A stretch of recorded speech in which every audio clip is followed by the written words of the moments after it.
Ladies and gents, welcome everybody to Artistsmeet and this interesting exhibition of illustration and poetry. The illustrator is visually impaired and her drawings are an insight into how she views the world. We are really delighted to host this exhibition and I would like to introduce Sally and Evlynn. Thank you.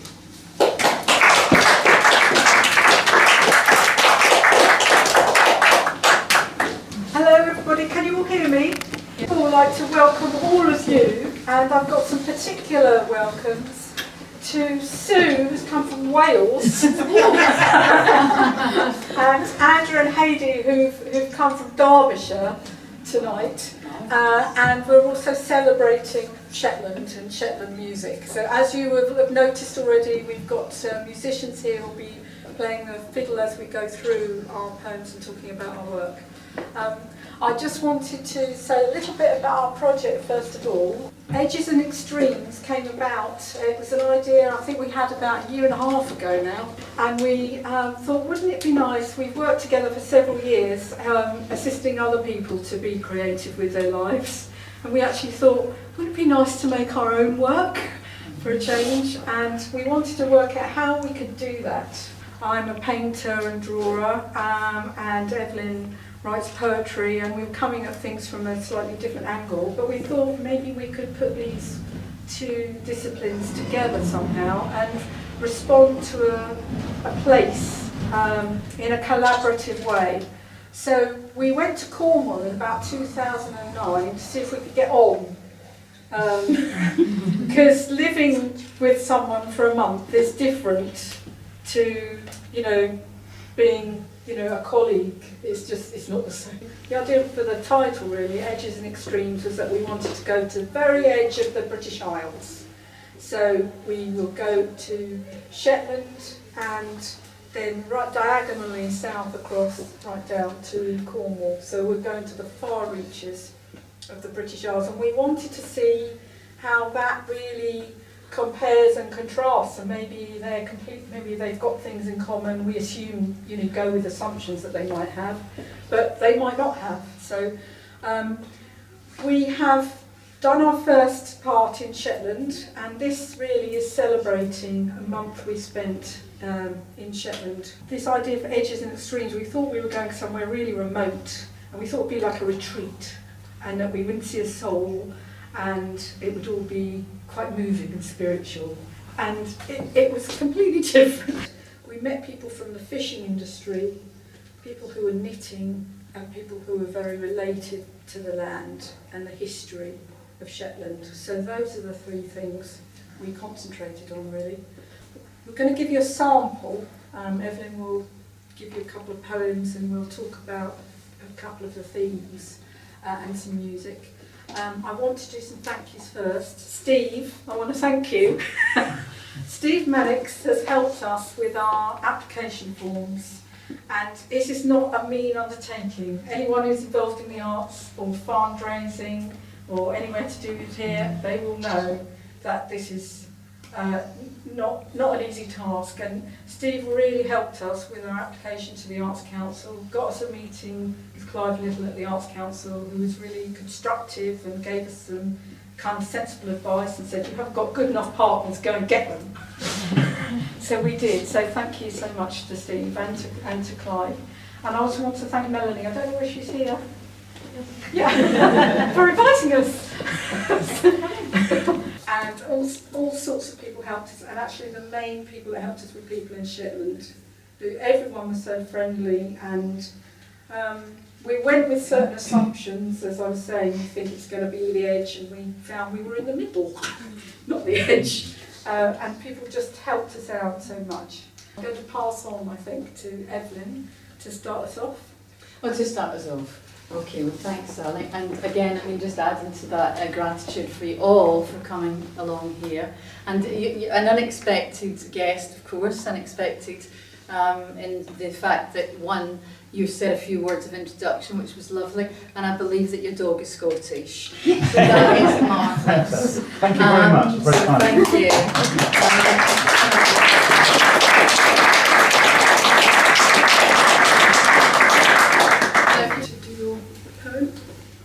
Well, what I thought I might do actually is to maybe read the 3 poems together. Okay. Yeah.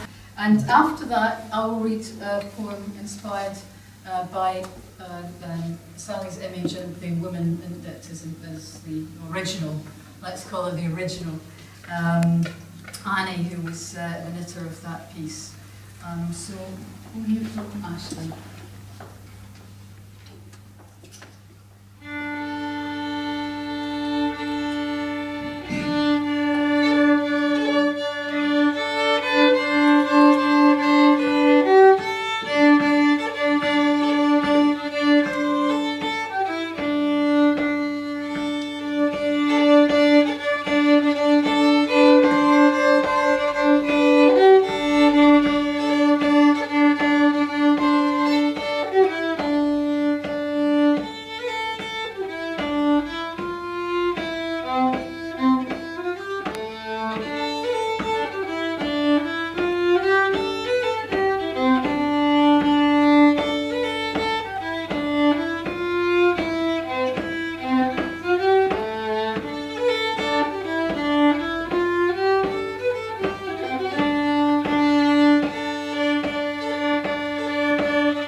Scalloway, this is a great space for that. And this is Cast Off a Look for Annie Henry, Emma Isbister and Alice Johnson. One year the hail as Scalloway had snow, nae flittins until the beautiful summer came, and Annie's father cut her a belt to mak from. And Emma is casting off a look, starting again from the beginning. And Alice hold patterns in the mind. There's naebody knits like this, yon's a dying art, it's terrible sad. Spread it back, set the light, set so triangles come in the middle, a scallop the new shell, a wave the old shell, and yon's a rose leaf. knitting belts worn, wires at an angle. Women must take a free hand for other work. In the stir of the past, they'd have kishes full of peat on their backs, and still they're macking and macking. Shouldering buckets of water, making the tea, the work goes on by the fire, and women are nothing but working, underpaid, long working, living into hard times, living through better times. And hussies are spotless and open, tables abundant for strangers who come through the gate. Aye, old wives can show everyone a thing or two in this life, a thing or two in this macking. And if there's mair loops than should be a wave, if the knitting's no right, it's only an eyesore, so take it back, spread it back. Annie never changes her tongue, even for a lass afore she was a seed. Her hands are skating the wires this morning, and now she's spreading it back.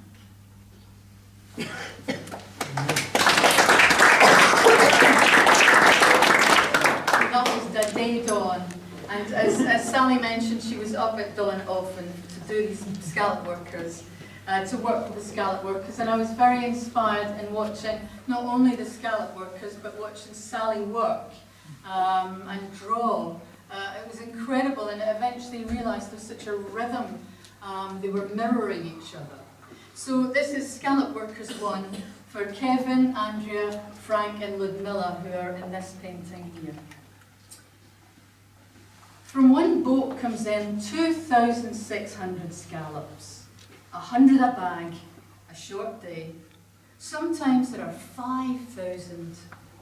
The strongest man's lifting, and shells pour onto the steel table, water curling off the shelf, workers keeping concentration between themselves.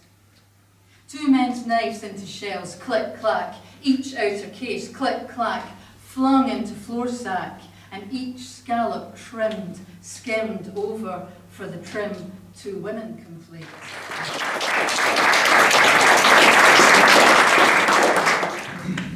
And I think that's enough talking. Well, as they say in Shetland, blessings be with you.